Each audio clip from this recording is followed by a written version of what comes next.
नमस्कार, आपण पाहत आहात पुणे लाईव्ह न्यूज। पाहुयात आज दिवसभरातील ठळक घडामोडी। गुन्हेगारी पार्श्वभूमीच्या तरुणाच्या विरोधात एका महिलेने आळंदी पोलीस ठाण्यात तक्रार दिली। त्यानंतर चिडलेल्या तिघांनी तक्रारदार 30 वर्षाच्या महिलेचे राहत्या घरातून कोयत्याचा धाक दाखवून अपहरण केले। त्यानंतर कुरोळी तालुका खेड येथील एका घरात आणले। त्या ठिकाणी 7 तरुणांनी संगनमत करून संबंधित महिलेस एका खोलीत कोंडून ठेवत शिवीगाळ आणि दमदाटी केली। या दरम्यान एकाने संबंधित महिलेवर जबरदस्तीने 4 वेळा बलात्कार केला। पुन्हा पोलिसांत तक्रार केली तर जिवंत ठेवणार नाही अशी धमकीही दिली। या प्रकरणी महाळुंगे एमआयडीसी पोलीस ठाण्यात 30 वर्षीय महिलेने दिलेल्या फिर्यादीवरून 7 जणांवर गुन्हा दाखल करण्यात आला आहे। सदरची घटना खेड तालुक्यातील मरकळ येथील पीडित महिलेचे घर आणि कुरोळी तालुका खेड येथील सैनी कंपनीच्या मागे गायरान परिसरात असलेल्या बारकू गोसावी यांच्या राहत्या घरात घडली आहे। 5 जून ते 7 जून 2025 या 2 दिवसात ही घटना घडली आहे। या प्रकरणी बलात्कार करणारा आरोपी गणेश उर्फ गणी रामचंद्र नाणेकर राहणार नाणेकरवाडी तालुका खेड याच्यासह त्याचे साथीदार बारकूर रमाजी गोसावी राहणार कुरोळी, सुभाष सुतार राहणार नाणेकरवाडी, प्रज्वल जाधव, यश शिंदे, ओम नाणेकर, रणजित येरकर अशा 7 जणांवर महाळुंगे एमआयडीसी पोलीस ठाण्यात गुन्हा दाखल करण्यात आला आहे। सदरची घटना 5 जून 2025 रोजी सायंकाळी 6 ते शनिवार 7 जून 2025 रोजी दुपारी 3 वाजण्याच्या दरम्यान घडली। या प्रकरणी आळंदी परिसरातील एका 30 वर्षीय महिलेने महाळुंगे एमआयडीसी पोलीस ठाण्यात फिर्याद दिली आहे। पीडित महिलेने दिलेल्या फिर्यादीनुसार आरोपी गणेश उर्फ गणी नाणेकर यांच्या विरुद्ध पीडित महिलेने आळंदी पोलीस स्टेशन येथे दिलेल्या तक्रारीवरून चिडून आरोपी गणेश नाणेकर, बारकू गोसावी आणि सुभाष सुतार यांनी पीडित महिलेस मरकळ येथील राहत्या घरातून कोयत्याचा धाक दाखवून जबरदस्तीने कुरोळी येथील बारकू गोसावी याच्या घरी आणले। तिथे आरोपी गणेश नाणेकर व त्याच्या 7 साथीदारांनी पीडित महिलेस कोंडून ठेवले। या दरम्यान आरोपी गणेश नाणेकर यांनी पीडित महिलेवर जबरदस्तीने 4 वेळा शरीर संबंध ठेवून तिला हाताने मारहाण आणि शिवीगाळ केली। पुन्हा पोलिसांत तक्रार केली तर जिवंत ठेवणार नाही अशी धमकी दिली असल्याचं तक्रारीत नमूद करण्यात आलं आहे। तर महाळुंगे एमआयडीसी पोलीस याबाबतचा अधिक तपास करत आहेत। इमारतीमधील बंद खोली शॉर्ट सर्किटमुळे आग रविवारी दिनांक 8 जून रोजी सकाळी 8च्या सुमारास पितळी गणपतीजवळील भक्तनिवास शेजारी असणाऱ्या गांधी यांच्या माऊली प्रसाद इमारतीमधील बंद खोलीस आग लागल्याची घटना घडली। त्याची माहिती आळंदी अग्निशमन दलास कळवण्यात आली। तत्काळ आळंदी अग्निशमन दल घटनास्थळी पोहोचले।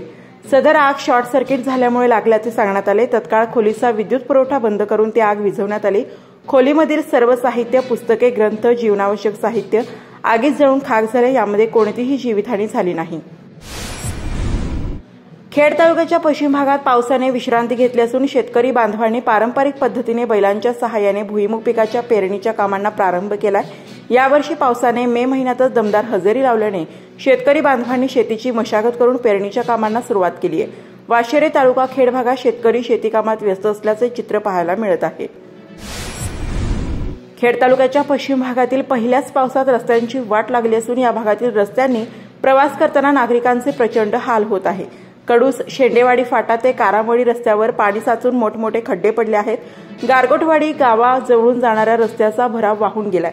पश्चिम भागातील कडूस, गारगोटवाडी, कोहिंडे बुद्रुक, वाशेरे, वाजवणे, औदर, देवशी, एनिये, चिखलगाव, वाडा गावाला जोडणारा महत्त्वाचा रस्ता असल्याने नागरिक दळणवळणही याच रस्त्याने करत असतात। त्यामुळे तातडीने प्रशासनाने याकडे लक्ष देण्याची मागणी होत आहे। संत श्रेष्ठ ज्ञानेश्वर महाराज आषाढी वारी पालखी सोहळ्यानिमित्ताने श्री माऊलींच्या अश्वांचे रविवारी सकाळी 10 वाजता परंपरेनुसार शितोळे वाड्यातील आंबे मातेची पूजा करून सरदार शितोळे वाडा अंकली बेळगाव येथून अश्वाचे आळंदीकडे प्रस्थान झाले। यावेळी उर्जितसिंह राजे शितोळे सरकार, महादजी राजे शितोळे सरकार, त्याचबरोबर पालखी सोहळा मालक आरफळकर आदी उपस्थित होते। उत्साहपूर्ण चैतन्यमय वातावरणात सोहळा पार पडला। माऊलींच्या अश्वांचा प्रवास 8 जून रोजी मिरज, त्यानंतर सांगलवाडी ते पुणे व दिनांक 18 जून रोजी आळंदी असा पायी हरिनाम गजरात प्रवास होणार आहे। राष्ट्रवादीचे खेडचे माजी आमदार दिलीप मोहिते आणि उद्धव ठाकरे सेनेचे खेडचे विद्यमान आमदार बाबाजी काळे यांच्यात आरोप प्रत्यारोपांच्या फैरी मागील 2 दिवसांपासून होत आहे। खेड तालुक्यात मदतपूर्व निवडणूक होईल अशी टीका माजी आमदार मोहिते यांनी केल्यानंतर या वादाला आता तोंड फुटलंय। त्यानंतर आमदार बाबाजी काळे यांनी देखील पत्रकार परिषद घेऊन माजी आमदार मोहिते आणि त्यांच्या जवळचे कार्यकर्ते आणि नातेवाईक तसंच यांच्या ठेकेदारी, जमीन व्यवहार आदी कारनाम्यांचे पुरावे दाखवत शनिवारी 7 जून रोजी पोलखोल केली आहे। त्यानंतर शनिवारी रात्री उशिरा काही पत्रकारांना बोलावून चिडलेल्या माजी आमदार दिलीप मोहिते यांनी पत्रकार परिषद घेत मी आज राजकारणात आलो नाही, जशास तसे उत्तर देऊ असा इशारा दिलाय। त्यामुळे आरोपांच्या फैरीवर फैरी झडत असून त्या कधी थांबणार असा प्रश्न आता निर्माण झालाय। राज्यात पुणे जिल्ह्यात प्रथमच महसूल लोक अदालत। महसूल दाव्यांमध्ये दोन्ही पक्षकार तडजोडीसाठी तयार असल्यास महसूल दाव्यांची संख्या कमी होण्यासह सामंजस्याने न्याय मिळवणे सोपे होण्याच्या दृष्टीने जिल्ह्यात सोमवार 9 जून 2025 रोजी महसूल लोक अदालतीचे आयोजन करण्यात आले आहे। या महसूल लोक अदालतीत ठेवण्यात आलेल्या 11,589 पैकी आतापर्यंत 666 प्रकरणात तडजोड झाली असून उर्वरित 10,923 प्रकरणात तडजोडीसाठी 9 जून रोजी ठेवली आहे, अशी माहिती अपर जिल्हाधिकारी सुहास मापारी यांनी दिली आहे। हा कार्यक्रम उपमुख्यमंत्री तथा जिल्ह्याचे पालकमंत्री अजित पवार, महसूल मंत्री चंद्रशेखर बावनकुळे यांच्या प्रमुख उपस्थितीत जिल्हाधिकारी कार्यालय येथे होणार आहे। महाराष्ट्र राज्याचे उपमुख्यमंत्री व नगरविकास मंत्री एकनाथ शिंदे यांच्या मार्गदर्शनाखाली आणि स्वर्गीय आमदार सुरेशभाऊ गोरे प्रतिष्ठानचे अध्यक्ष व महाराष्ट्र प्रदूषण नियंत्रण मंडळाचे सदस्य नितीन गोरे यांच्या पाठपुराव्यामुळे चाकण नगर परिषद हद्दीतील प्रभाग क्रमांक 7 राक्षेवाडी चाकण येथे 70 लाख रुपये खर्चाच्या विविध विकास कामांचे भूमिपूजन आणि उद्घाटन नुकतेच पार पडले। या अंतर्गत राक्षेवाडी जिल्हा परिषद प्राथमिक शाळेच्या संरक्षक भिंतीसाठी 44 लाख रुपये आणि आगरवाडी रोडवरील सद्गुरू कॉलनी येथील रस्त्याच्या डांबरीकरणासाठी 26 लाख रुपये इतका निधी मंजूर करण्यात आला।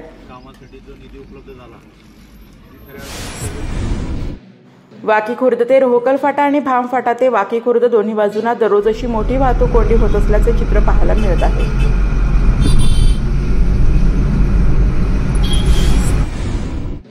खेड तालुक्यात अनेक ठिकाणी पावसाने गेले 2 दिवस उघडीप दिल्यामुळे गुंडाळवाडी येथे सोयाबीन पेरणी सुरुवात झाल्याचे स्थानिक शेतकरी ऋषिकेश जैद यांनी कळवले आहे।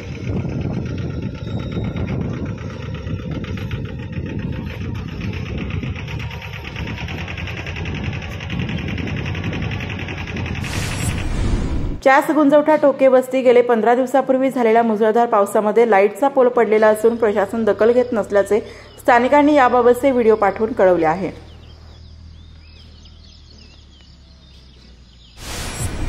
चाकण शिक्रापूर मार्गावरील वाहतूक कोंडी फोडण्यासाठी सकाळी 7 ते 11 आणि सायंकाळी 4 ते रात्री 8 वाजेपर्यंत अवजड वाहनांची प्रायोगिक तत्वावर वाहतूक बंद करण्यात आली आहे। मात्र त्याची अंमलबजावणी होत नसल्याने अवजड वाहतूक या भागातून अहोरात्र सुरू आहे। तळेगाव चाकण शिक्रापूर हा रस्ता पुणे जिल्ह्यातील महत्त्वाच्या 3 औद्योगिक वसाहतींना जोडतो। तसंच मुंबईहून नगरकडे जाणाऱ्या अवजड वाहनांना वाहतुकीच्या दृष्टीने सोयीचं होत असल्याने वाहन चालक या मार्गाचा अवलंब करतात।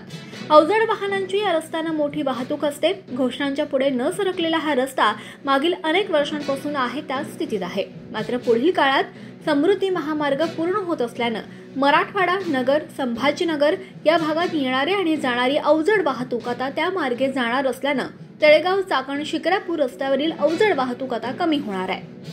मुख्यमंत्री देवेंद्र फडणवीस यांनी इगतपुरी नाशिक येथे हिंदू हृदय सम्राट बाळासाहेब ठाकरे महाराष्ट्र समृद्धी महामार्ग या भव्य प्रकल्पाच्या अंतिम टप्प्याचं लोकार्पण काल केलं। यावेळी उपमुख्यमंत्री एकनाथ शिंदे, उपमुख्यमंत्री अजित पवार आदी उपस्थित होते। समृद्धी महामार्ग 24 जिल्ह्यांना थेट जेएनपीटी बंदराशी जोडणार आहे। भविष्यात हा महामार्ग वाढवणं बंदराशीही जोडला जाणार असून यामुळे राज्याच्या लॉजिस्टिक नेटवर्कला जागतिक दर्जाचं बळ मिळणार आहे। समृद्धी महामार्गाचा 76 किलोमीटर मार्ग नाशिक आणि ठाणे जिल्ह्यातून जातो। तळेगाव चाकण शिक्रापूर या भागात निर्माण होणारी वाहतूक कोंडी पुढील काळात या मार्गाने मोठ्या प्रमाणावर आता कमी होईल। लाखो प्रवाशांचा अमूल्य वेळ आणि इंधन यामुळे आता वाचणार आहे। राजगुरुनगर बँकेचे माजी अध्यक्ष आणि माजी जिल्हा परिषद सदस्य स्वर्गीय किरण शेठ मांजरे यांच्या प्रथम पुण्यस्मरण दिनानिमित्त चाकणमध्ये शनिवारी 7 जून 2025 रोजी भव्य रक्तदान शिबिर हबप निवृत्ती महाराज देशमुख इंदुरीकर यांचं कीर्तन आणि अन्य विविध सामाजिक उपक्रमांचं आयोजन करण्यात आलं होतं। यावेळी सर्वपक्षीय पदाधिकारी, कार्यकर्ते आणि स्वर्गीय किरण मांजरे यांचे तमाम मित्रपरिवार खूप मोठ्या संख्येने उपस्थित होते।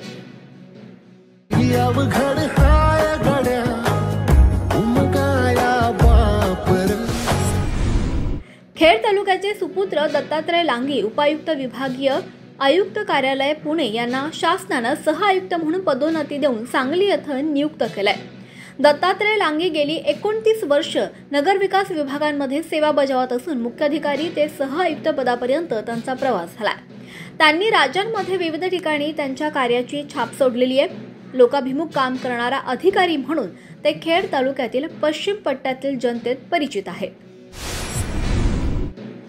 Chhava social and sports association Bhose taluka Khed यांच्या वतीनं धर्मवीर छत्रपती संभाजी महाराज जन्मोत्सव सोहळा मोठ्या उत्साहात भोसे गावात साजरा करण्यात आला.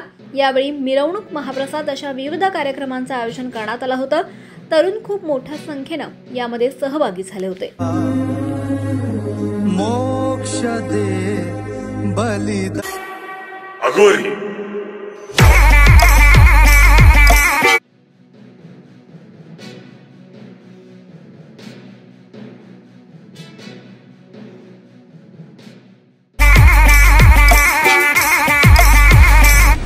स्थानिक स्वराज्य संस्थांच्या निवडणुकांना लक्षात घेऊन शिवसेना पक्षाच्या युवा सेनेच्या संघटनात्मक बांधणीसाठी चाकण शहरात नुकतीच कार्यकारिणी आढावा बैठक स्वर्गीय आमदार सुरेशभाऊ गोरे जनसंपर्क कार्यालय चाकण येथे रविवार दिनांक 8 जून 2025 रोजी पार पडली. या बैठकीत मयूर भुरुक आणि धनंजय पानसरे यांची चाकण उपशहर प्रमुखपदी सर्वानुमते निवड करण्यात आली असल्याची माहिती नितीन गोरे यांनी दिली. यावेळी पक्षाचे पदाधिकारी मोठ्या संख्येने उपस्थित होते. सुरेश भाऊंनी ज्या शिवसेना पक्षाच्या वाढीसाठी आपण केलं त्यामध्ये तालुका प्रमुख म्हणून प्रकाशदादा वाडेकर यांनी जे काम केलं ते काम करत असताना मधल्या काळामध्ये ज्या घडामोडी झाल्या त्यानंतरही औद्योगिक क्षेत्रातील भांबोली ते वासोली फाटा बाजारात मोठी गर्दी होत आहे. रविवारी 8 जून रोजी या भागात अशी तुडुंब गर्दी झाल्याचे पुणे लाईव्हच्या दर्शकांनी याबाबतचे व्हिडिओ पाठवून कळवले आहे.